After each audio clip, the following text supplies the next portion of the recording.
Hai, Assalamualaikum warahmatullahi wabarakatuh. Perkenalkan, nama saya Ahmad Susilo dari program studi pendidikan kimia Fakultas Ilmu Tarbiyah dan Keguruan UIN Syarif Hidayatullah Jakarta. Ya, teman-teman, saya kedepannya akan melakukan beberapa macam praktikum, di mana praktikum ini untuk memenuhi tugas ujian tengah semester mata kuliah biokimia yang diampu oleh Dr. Hajah Siti Suryaningsih MSI. Untuk kali ini saya akan melakukan praktikum uji karbohidrat pada beberapa bahan pangan. Nah, uji karbohidrat ini dapat ditentukan dengan metode meneteskan larutan iodin. Nah, praktikum uji karbohidrat ini sendiri memiliki dua macam tujuan, yaitu yang pertama untuk mengidentifikasi perubahan warna pada sampel setelah sampel tersebut diteteskan oleh larutan iodin. Kemudian yang kedua yaitu mengidentifikasi kandungan karbohidrat yang ada pada sampel dengan menggunakan metode uji iodin. Nah, selanjutnya kita akan langsung masuk ke dalam tahapan praktikum kali ini, ya, di mana bahan atau sampel yang saya gunakan adalah diantaranya yaitu terdiri dari nasi, kemudian kentang, roti, buah mangga, margarin, singkong, putih telur, kemudian tepung tapioka, dan yang terakhir susu UHT. Masing-masing sampel di sini nantinya akan diteteskan oleh larutan iodin. Kemudian setelah ditetesi akan dilakukan pengamatan. Nah, sampel mana sajakah yang mengalami perubahan warna atau sampel mana sajakah yang tidak mengalami perubahan warna. Maka oleh karena itu kita langsung saja yuk masuk ke dalam tahapan percobaannya.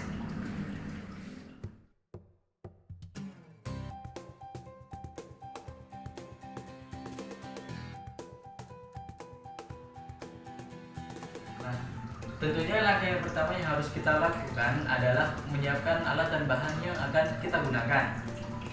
Nah, untuk bahan-bahan seperti singkong, kemudian kentang dan juga buah mangga, ini harus dilakukan penumbukan atau dihaluskan agar nantinya bisa untuk memudahkan melakukan praktikum uji karbohidrat ini.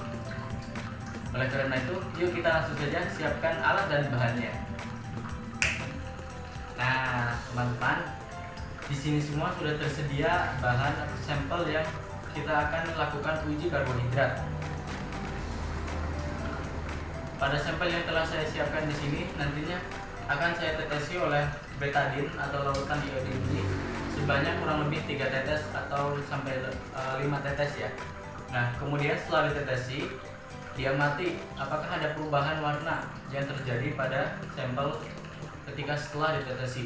Jika tidak ada perubahan warna, maka coba diaduk pada sampel yang berupa larutan. Coba diaduk apakah dapat terjadi perubahan warna atau tetap tidak ada perubahan warna yang terjadi. Maka untuk langkah selanjutnya kita langsung saja melakukan penetesan kepada ke-9 sampel ini dengan larutan iodin. Kita mulai dari nasi.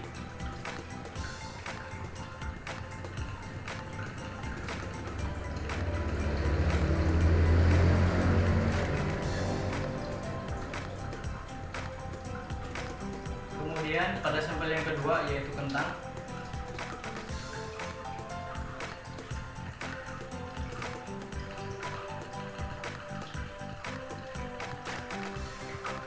Kemudian sampel yang ketiga roti.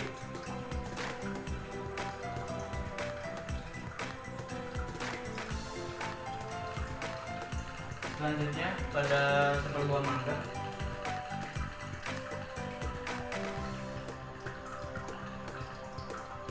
Selanjutnya pada margarin.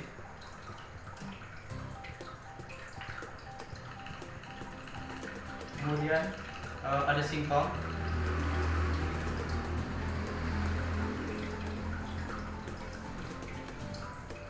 Kemudian pada putih telur.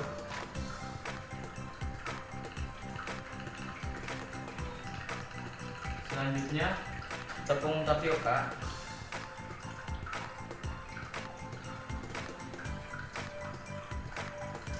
Dan yang terakhir pada susu UHT.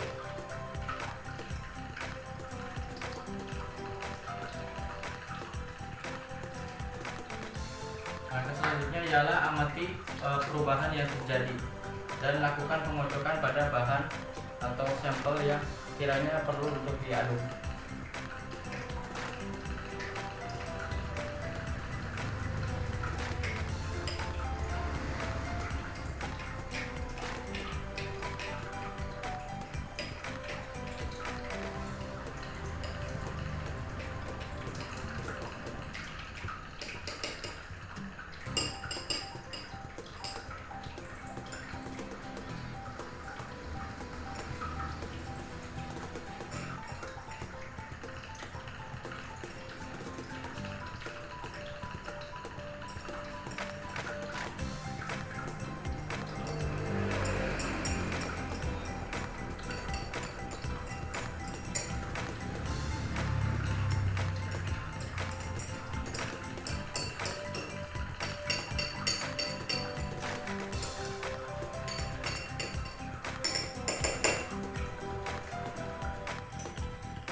Nah, setelah semuanya telah dilakukan penetesan dengan larutan iodin, maka langkah selanjutnya adalah lakukan pengamatan pada setiap sampel, apakah sampel tersebut mengalami perubahan warna atau tidak. Nah, kita amati dari yang pertama yaitu nasi, di mana nasi di sini yang ditetesi larutan iodin warnanya berubah menjadi warna hitam. Ya, tengah-tengah ini tadi ditetesi dengan larutan iodin berubah warna menjadi hitam. Kemudian yang kedua, sampel singkong sama. Di sini juga dia berubah warna menjadi warna hitam karena ada karena hasil dari tetesan larutan iodin tadi.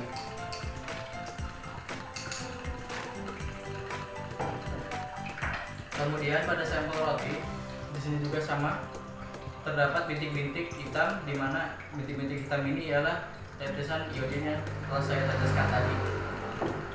Kemudian pada sampel buah mangga. Nah, buah mangga di sini setelah saya lakukan pengocokan atau pengadukan, di mana si tetesan larutan iodin tadi malah menjadi menyatu atau menjadi homogen dengan larutan buah mangga ini. Jadi pada sampel buah mangga tidak terjadi perubahan warna.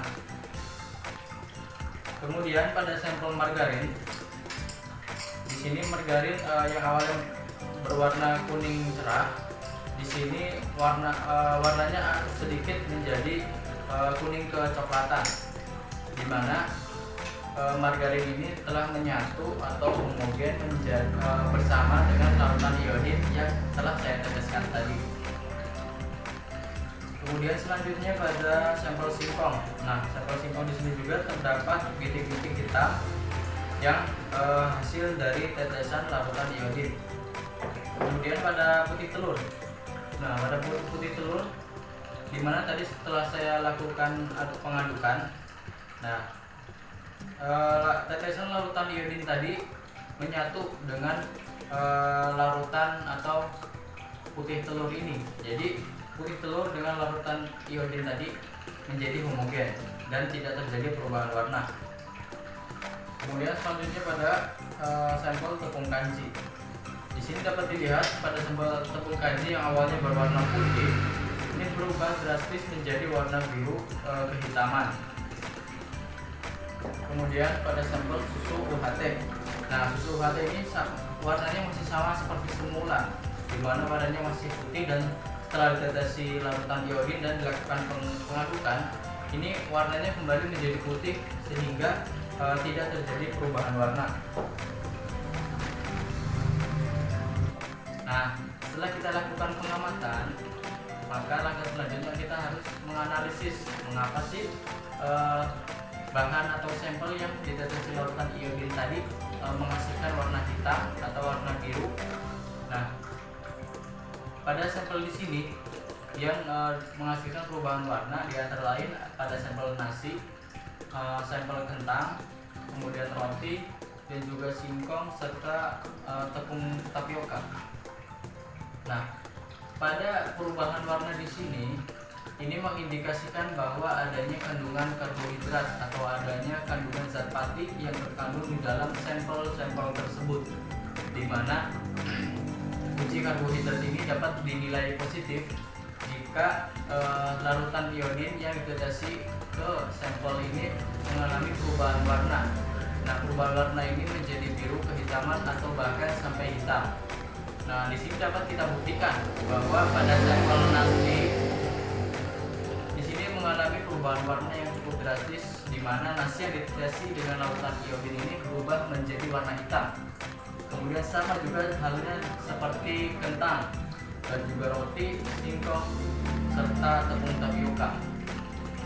Nah, di sini dapat mengindikasikan bahwa kelima sampel yang saya sebutkan tadi mengandung zat karbohidrat, di mana hal ini juga telah kita ketahui bersama bahwa nasi, singkong, kentang, juga roti maupun tepung tapioka ini merupakan sumber karbohidrat utama bagi manusia.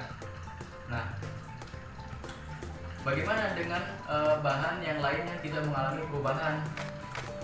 Nah, bahan atau sampel yang telah kita deteksi dengan larutan iodin kemudian tidak mengalami perubahan atau warnanya masih tetap sama, nah itu merupakan mengindikasikan bahwa di dalamnya tidak terkandung zat karbohidrat atau zat pati. Nah, di sini maka sampel-sampel seperti putih telur, buah mangga, mentega, dan juga susu UHT merupakan sampel yang bernilai negatif pada saat dilakukan uji kandungan karbohidrat. Maka dapat kita simpulkan bahwa uji karbohidrat ini dapat kita lakukan dengan mudah di rumah ya. Nah, setelah kita lakukan praktikum uji kandungan karbohidrat dengan metode uji iodin. Nah, praktikum yang saya lakukan di sini merupakan salah satu contoh praktikum sederhana, di mana saya melakukannya hanya di rumah dengan alat dan bahan seadanya. Maka oleh karena itu, alangkah baiknya kita harus selalu produktif dan juga aktif walaupun masih dalam keadaan pandemi seperti ini. Alangkah lebih baiknya kita melakukan waktu yang kita punya untuk mengasah aktivitas, mengasah kreativitas, serta mengasah pengetahuan agar kita dapat menjadi kimiawan yang kompeten dan juga terampil pada bidangnya. Oleh karena itu, saya sudahi praktikum karbohidrat kali ini. Sampai jumpa pada video selanjutnya. Wassalamualaikum warahmatullahi wabarakatuh.